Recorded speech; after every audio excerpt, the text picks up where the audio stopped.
人类已经灭绝很多年了，城市破败不堪，到处都是人类的骸骨。这时，3个机器人在废墟中游走，拿着相机随意拍照。你绝对想不到，他们是来旅游的。第一站，他们来到一个篮球场，三角似乎对死去的啦啦队员特别感兴趣，不停地给他拍照，而竹竿则戳了戳上吊的球员。突然，小程好像发现了什么东西，兴奋地朝他们大喊，原来是一颗篮球。3个机器人正在研究人类生前为什么要拍打它，可能因为它是颗坏球。小程提议让竹竿拍打它。好吧，真无聊。随后他们来到一个废弃的餐厅，小程有点搞不明白，人类生前为什么要靠食物来摄取能量，还要从一个洞吃进去，在肚子里消化，再从另一个洞拉出来。据说人类的肚子里有一个酸液大桶，专门用来消化食物的，完全不能理解为什么不将食物直接放进酸液大桶里，这样就能省去咀嚼的步骤了。接着他们来到一个人类的客厅，遇到了一只喵星人。喵星人来到竹竿脚下蹭了蹭他的脚，然后跳到他的腿上。竹竿有点不知所措，小程提议让竹竿撸猫，这样就可以激怒他，从而让他跳下去。可谁知道猫咪不但没走，反而舒服地打起呼噜。可小程不知道的是，猫咪只有舒服才会打呼噜，他觉得只要猫咪的呼噜声停下，就会发生爆炸。三角似乎也同意他的说法，可怜的竹竿只能不停地抚摸猫咪，而三角则幸灾乐祸地给竹竿拍照。他们的最后一站来到一个人类废弃的核工厂，在他们眼前是一颗巨大的核弹。可笑的是，人类制造它是为了消灭更多的人类，原来人类是因为核战争毁灭的。看来这次旅行很圆满。不过小程最后补充了一点，还因为人类改造了喵星人的基因，让喵咪拥有人类的大拇指，而一直跟随他们的喵咪开口说话了。自从喵咪可以自己开罐头，人类就没有了利用价值，并且威胁竹竿他们继续撸猫，不然就爆炸。他们觉得就一只猫，分分钟撸爆它。可真的就一只吗？随后成千上万的猫咪将他们包围起来，看来没个10年8年是撸不完了。小美正在化妆，突然一声尖叫传来，她拉开窗帘往下一看，对面楼一个男人正喘着粗气，脸上溅满鲜血，整个房间洒满猩红的血液。小美吓得赶紧将窗户关上，结果关窗户的声音惊动了对面的男人。男人回头直勾勾地盯着她，然后又低头看了一眼尸体，发现刚才杀的人长得跟小美一模一样。另一边的小美也知道自己摊上事了，急忙拿起东西跑下楼，接着上了一辆出租车，一边报警一边拿出眼镜戴上。本以为事情就这样过去了，却没发现男人正在他旁边的出租车上。刚到公司就被老板一顿骂，因为刚刚的事情害得他迟到了半个小时。这时那个男人也跟上来了，老板以为他是来消费的，热情地把他带到店里。多亏小美有准备，在抽屉里放了一把枪，换完衣服刚出门就和男人碰上。小美心想完蛋了，转身就跑，跑了一大圈又跑回家里，可他根本不敢回家，在大楼随便找个房间躲进去。可凶手的脚步声离他越来越近，这下小美彻底慌了，一步步的往后退。令她完全想不到的是，凶手竟然有钥匙，吓得小美手忙脚乱掏出枪。男人看到小美掏出家伙，一脸害怕的让她冷静，接着就朝小美扑去，结果被小美几枪放倒。小美吓得大口喘着粗气，突然她听到关窗户的声音，抬头看去，对面那个人竟然跟自己杀的男人一模一样。这下小美明白了，怪不得男人一直说要谈谈，原来他早就知道这是个死循环，只有2个人好好坐下来，才能把这个循环破解。远在阿富汗腹地的战场上，一个不穿鞋的美国大兵走在队伍最前面，做着侦察开路的工作。要知道这可是危机四伏的战场，随时都有被击毙的危险。他突然停下脚步，用鼻子嗅了嗅周围的空气，还没等他反应过来，一声枪响将他击倒在地。身后的小队迅速寻找掩体，他接着将眼睛变成狼眼一样，四处寻找敌方的狙击手。在翻滚躲过敌人下一颗子弹后，他将敌人的位置报告给小队。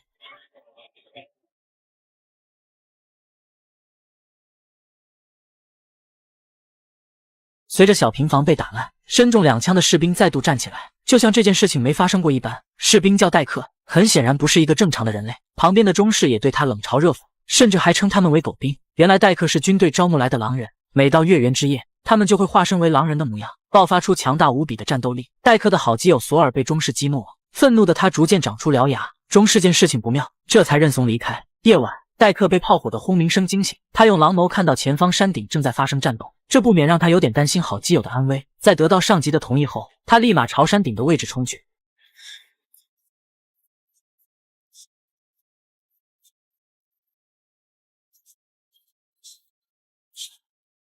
可当他赶到哨站时，眼前的一幕让他惊呆了。这座哨站内到处都是士兵的尸体，死状极其凄惨，好基友索尔也不例外，他的半边脸颊都不见了。戴克知道有其他狼人加入敌军的阵营了，长官让戴克找到并活抓对方。第二天他便带着士兵前往搜扑。在路过小镇时，一个眼睛像是患上白内障的老头对他露出诡异的笑容，老头身边还跟着一个年轻人。戴克知道这两个就是他要找的目标，但是他并没有向长官汇报。很显然，他已经跟那个老头达成了某种协议。夜晚，营地内的士兵正在巡逻，一道黑影躲在暗处。等士兵走后，戴克从营地一跃而出，光着身子朝远处裸奔而去。凭借着同类味道的吸引，他终于找到一个同样裸奔的老变态。老头将索尔的名牌丢在地上，接着他的皮肤开始脱落，转眼间就变身成为一只白色的狼人。只能说好家伙，不穿衣服就算了，现在那层皮都不要了。一旁的戴克也不甘示弱，你不要我也不要了。突然，一只小狼人将他扑倒在地，戴克抄起旁边的板砖将他拍飞，然后趁机跳到一边完成变身。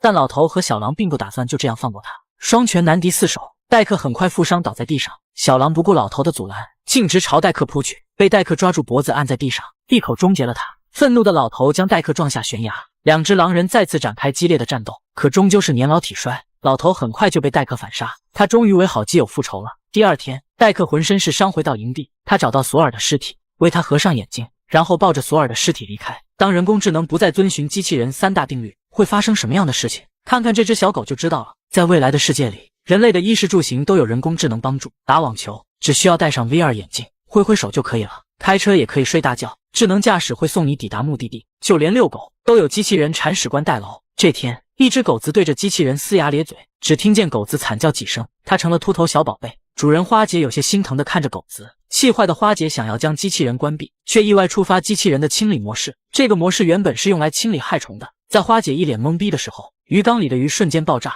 花姐被吓得大声尖叫，她躲到沙发后面。机器人又盯上壁橱的鹦鹉摆件，这也是害虫，要清理，然后发射一道激光将鹦鹉击碎。随后，机器人开始放飞自我，将房间内的动物摆件全部击碎。花姐吓得仓皇逃离。突然，一道激光朝她射来，花姐急中生智，将一个抱枕丢向机器人，这招果然奏效。随后便躲到卫生间里，这才发现自己也秃了。接着利用狗子声东击西，将一条毛巾盖在机器人头上。失去视线的机器人暂时停止对花姐的攻击，可他和机器人的打斗被智能系统认定为入侵者，瞬间将房子所有的门窗关闭了。下面，机器人将对他进行清除。花姐拿起一个锅铲，想要将门撬开，却怎么也撬不动。另一边，机器人已经开启了全部的武器系统。关键时刻，隔壁老王拿着喷子闪亮登场，还没来得及装杯，就被机器人发出电击击晕，枪也掉在主人手上。他毫不犹豫朝机器人扣动扳机。你以为事情就这样结束了吗？并没有。花姐对着机器人开枪，惊动了整个城市的智能系统。现在，所有机器人都将对它进行清除。这一集绝对是《爱死机》里面最让男生热血沸腾的一集。3台机甲正在扫射入侵农场的虫子，可虫子实在太多了，源源不断地向他们扑来。让人没想到的是，驾驶机甲的竟然是几个农民。就在几个小时前，金默还在跟老婆抱怨，好基友杰克送的稻草人实在太丑了。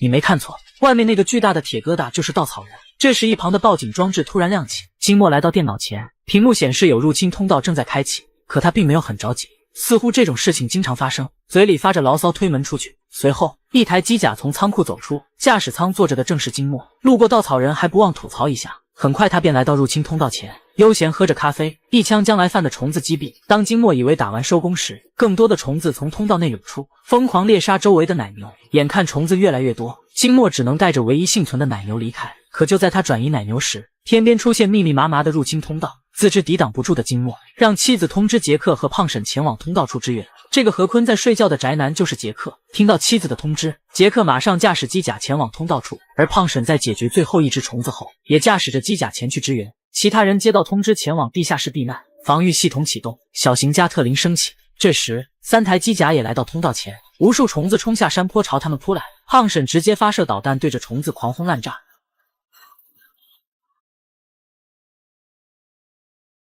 可虫子实在太多了，导弹只能杀死很少的一部分。虫子很快突破防线朝他们袭来，3台机甲奋力反击，很快他们的弹药消耗殆尽。好在补给及时送到，为了掩护杰克换弹，金默和胖婶只能利用枪管和喷火枪杀虫。就在他们快坚持不住时，换弹完成的杰克直接冲进虫群。这一刻，他就像战神附体一样，导弹激光横飞，可帅不过3秒，他就被虫子扑倒在地。自知求生无望的杰克启动机甲的核反应堆自毁程序，随着一朵巨大的蘑菇云升起，所有虫子灰飞烟灭。当所有人都以为事情已经结束时，全部通道合并为一个巨大的通道，一只巨大的虫王从里面出来。金默不知死活的想去拦截，虫王轻轻一撞，就将他撞飞数千米远。这时，一架巨型加农炮升起，这是妻子给金默准备的结婚纪念日礼。随着一发炮弹射向虫王，可它的外壳实在太硬了，根本对他造不成一丝伤害，只有打到体内才能彻底将他杀死。可是该如何限制他的行动？金墨突然想到杰克送他的巨型稻草人，他把绳索固定在稻草人身上，成功限制住虫王的行动。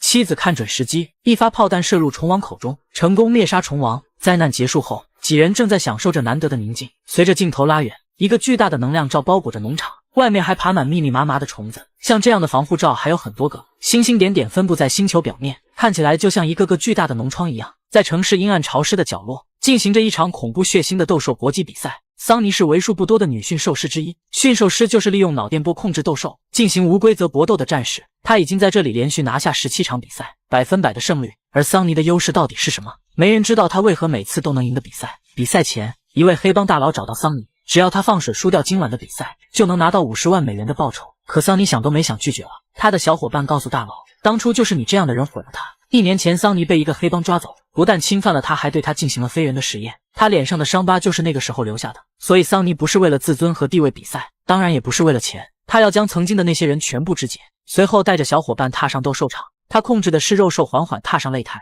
纤细修长的躯体，一看就知道是速度技巧型的。而他的对手涡轮猛禽却相反，浑身布满厚重的铠甲，手臂更是比大腿还粗。比赛开始，是肉兽一尾巴将涡轮猛禽抽飞，更是凭借着灵活的身躯占尽上风。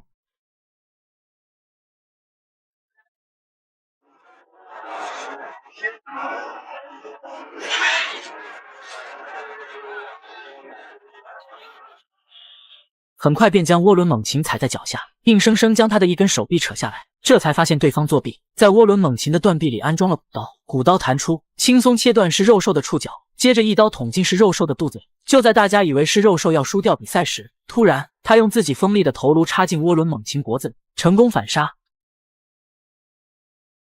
比赛胜利的桑尼回到阴暗的休息室，一个女人出现在他面前，桑尼认出来她就是大佬身边的小蜜。小蜜告诉桑尼，羡慕他能掌控自由，而自己只能做大佬身边的金丝鸟。就在桑尼放松警惕时，3根钢针刺穿他的头颅，还没反应过来的桑尼就这样倒在冰冷的地板上。这时大佬来到桑尼身边，告诉他跟自己作对只有死路一条。突然身后的喇叭传出桑尼的声音，原来1年前的那次绑架中，桑尼由于伤势太重，不得不把意识转移到是肉兽体内，是肉兽才是他的本体。所以桑尼并不是有什么优势，而是每一次都是最真实的搏斗。最大的优势就是对于死亡恐惧的优势。男人看着手中的冰块，脸上一副见鬼的表情，妻子也仔细打量着里面的东西。随后两人拿出放大镜，里面竟是一只插满长毛的猛犸象。几个小时前，金墨带着大宝来到新租的房子，令他们意外的是，房东竟然留下一台旧冰箱给他们。大宝提议喝点红酒庆祝搬家，金墨打开冰箱，想找点冰块搭配红酒。他取出冰块放进红酒里，可是很快就发现不对劲，冰块里面竟然有东西。大宝拿出放大镜仔细一看，发现里面冰冻着一个史前猛犸象。他突然意识到什么，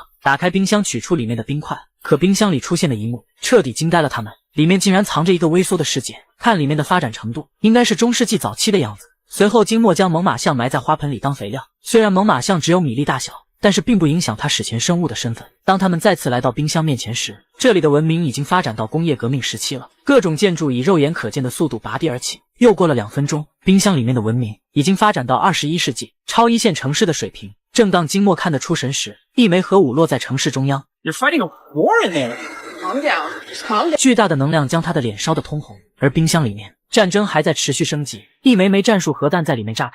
大宝遗憾地关上冰箱门，随后点了份外卖吃。时间已经过去了1个多小时，金墨猜测冰箱里的文明正在重建他们的家园，而大宝则比较悲观地对金墨说，或许他们已经没了。按捺不住的金墨再次打开冰箱，随后洋溢出笑容，里面的文明存活下来了，而且还发展出比人类更高级的科技。飞行汽车在城市随意穿梭，接着一个奇奇怪怪的建筑出现在城市中央，随后以一种肉眼可见的速度制造出一个人类无法理解的传送门。一瞬间，所有建筑转换成一个明亮的球体，随着一阵白光闪过，无数光点从冰箱飞出，就像萤火虫一样在他们身边飞舞，仔细勘察着外面的世界，然后全部飞回冰箱。冰箱里的东西瞬间消失，只留下冰块和一脸懵逼的夫妻两人。随后金墨拔掉冰箱插头，和大宝抱在一起。第二天早上，两人来到厨房，非常有默契地看向冰箱。当他们打开冰箱门，里面的迷雾散去后，几只人猿正在猎杀恐龙，看来又一只文明即将诞生。